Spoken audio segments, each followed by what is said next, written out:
बिस्मिल्लाहिर्रहमानिर्रहीम। अस्सलाम वालेकुम। आपका दोस्त सलमान हैदर। दुआ उस परवरदिगार से कि उसने आपको और आपके अहले खाना को अपनी हिफ्ज़ व अमान में रखा हुआ हो। एक बार फिर रब्बुल अव्वल के महीने में, एक बार फिर जुम्मे के रोज़ शिया मुस्लिम कम्युनिटी को अफगानिस्तान में निशाना बनाया गया। ये कोई आम धमाका नहीं है। इस वीडियो में आपको बताऊंगा कि किस तरह तालिबान के दिल को छन्नी किया गया है, किस तरह तालिबान के दिल के ऊपर तीर बरसाया गया है, किस तरह तालिबान के दिल के अंदर ये 3 धमाके किए गए हैं और इसके एस्पेक्ट्स क्या है, करंट सिचुएशन इस वक्त क्या है और कौन सी 2 ऐसी ताकतें हैं जिनको इस वक्त सबसे ज्यादा इत्मीनान और खुशी हो रही है, जो इन धमाकों के सिलसिले में मुलव्विस हैं। और आईसिस के ने हमेशा की तरह जिम्मेदारी कबूल भी कर ली, बहुत जल्दी से तोते की तरह वो जिम्मेदारी कबूल करते हैं, लेकिन इसके एस्पेक्ट थोड़े डिफरेंट है। आपने इस वीडियो से रिक्वेस्ट है कि आपने इस वीडियो को मेरे मुकम्मल देखना है। कमेंट सेक्शन में मुझे डेफिनेटली आपका आंसर चाहिए होगा, जहां मैं गलत हूं तस्हीह कर दीजिएगा, लेकिन मुकम्मल रेफरेंसेस के साथ मैं आपसे बात करूंगा, तो इसलिए प्लीज़ डिटेल से मेरे साथ ही रहिएगा। डिटेल क्या है जी? अफगानिस्तान का एक शहर जिसकी फातमी इमाम बारगाह और मस्जिद भी थी, और उसमें आज ऐन जमात के टाइम पर, जुम्मे के खुतबे के दौरान ऐन जमात के टाइम पर आज धमाका हुआ। ऐनी शाहिदीन कह रहे हैं ये 1 नहीं 3 धमाके थे। खैर, खुद कुछ धमाके थे। इब्तदाई इतलात कुछ और थी, लेकिन अब जो कंफर्म कर रहा हूं वो 40 अफराद के शहीद होने की है और तकरीबन 53 अफराद जख्मी हैं। रब्बुल अव्वल 8 रब्बुल अव्वल का दिन चुना गया। खैर, रब्बुल अव्वल के हवाले से तो शायद नहीं, इन्होंने जुम्मे के हवाले से दिन को चुना, क्योंकि ये वो दिन होता है जिस दिन मुसलमान आमतौर पर थोड़े रिलैक्स होते हैं, खुशियां मना रहे होते हैं, और इस दिन को छुट्टी के तौर पर भी मनाया जाता है, एक सेलिब्रेशन के तौर पर भी मनाया जाता है। और ऐसे मौके पर जब रब्बुल अव्वल का महीना, तो खास तैयारियां हैं कि अगले 2-3 दिन में बड़ा इवेंट मुसलमानों का होने जा रहा है, और उस खुशी वाले दिन को गम में बदलने की ख्वाहिश सिर्फ और सिर्फ दुश्मन की हो सकती है। कोई शक नहीं है, कोई शक नहीं है। अभी मैं आपको बताता हूं ये हुआ क्या है। कोई शक नहीं है कि अफगानिस्तान में रहने वाले एक एक शख्स की जो सिक्योरिटी की जिम्मेदारी है ना, वो तालिबान के ऊपर है।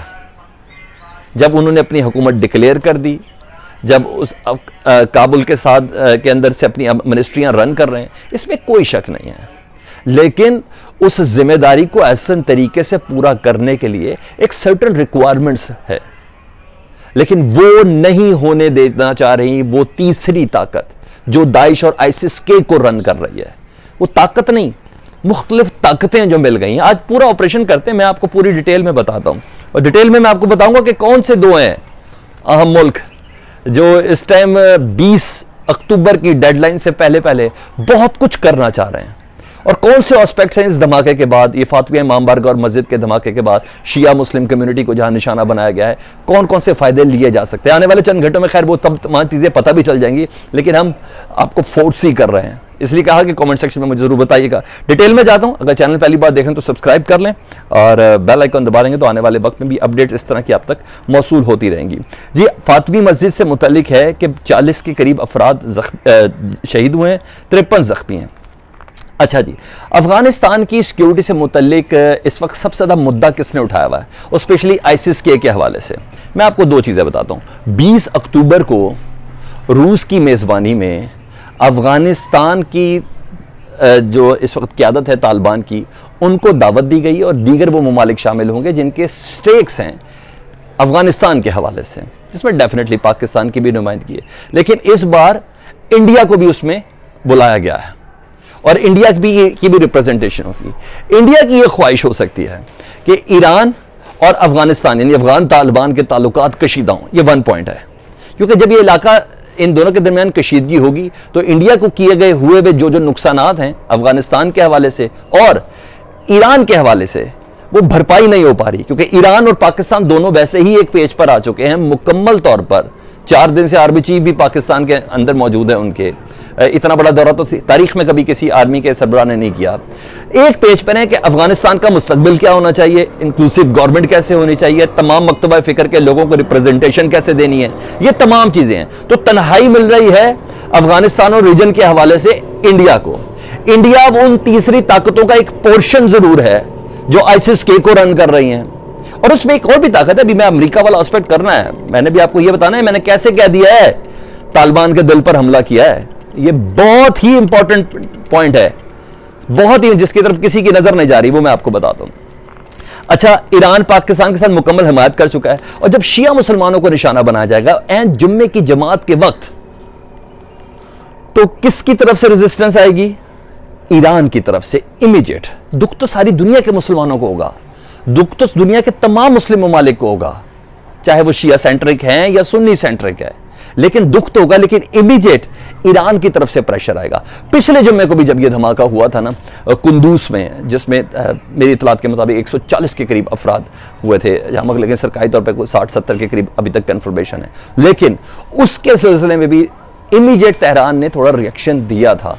उनका वफ्द काबुल में पहुंचा था, लेकिन उसको बता दिया गया कि नहीं, इमदाद के सिलसिले को मजीद आगे बढ़ाएंगे। और फिर जब इब्राहिम रईसी साहब ने यह जुमला बोला कि तालिबान हमारे दोस्त हैं और अमेरिका दरअसल आईसिस की पुष्पनाई करते हुए दहशतगर्दी की वारदातें कर रहा है, जिसकी बिना पर इमाम बारगाह मसाजिद महफूज नहीं है, बाजार महफूज नहीं है, ये उस वक्त के इज़हार यकजहती किया गया। लेकिन दोबारा से वो दाल नहीं गली, दोबारा से यह हमला किया गया। और इस हमले की जगह क्या है? अभी मैं आपको अमेरिका वाला एस्पेक्ट भी बता दूं।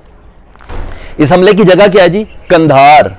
कंधार है तालिबान का दिल, तालिबान की जिसे कहते हैं ना जाए पैदाइश।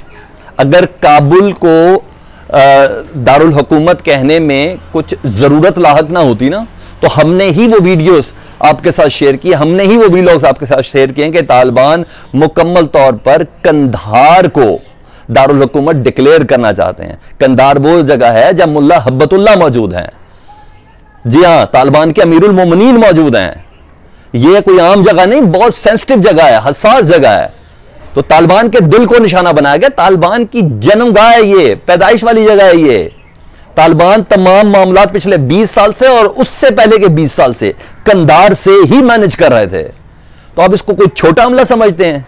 इस छोटे हमले के इंप्लीकेशंस क्या है? अब सुने जी, दूसरा पॉइंट वो है अमेरिका। अमेरिका तालिबान की हुकूमत को इस तीसरी ताकत के थ्रू अमेरिका और इंडिया कमजोर करना चाहते हैं, सवाल उठाना चाहते हैं कि तालिबान के बस में नहीं है अफगानिस्तान के शहरियों की सिक्योरिटी। इसलिए हम कह रहे हैं हमें जगह दी जाए, आईसिस केस से निबटने के लिए हमें जगह दी जाए।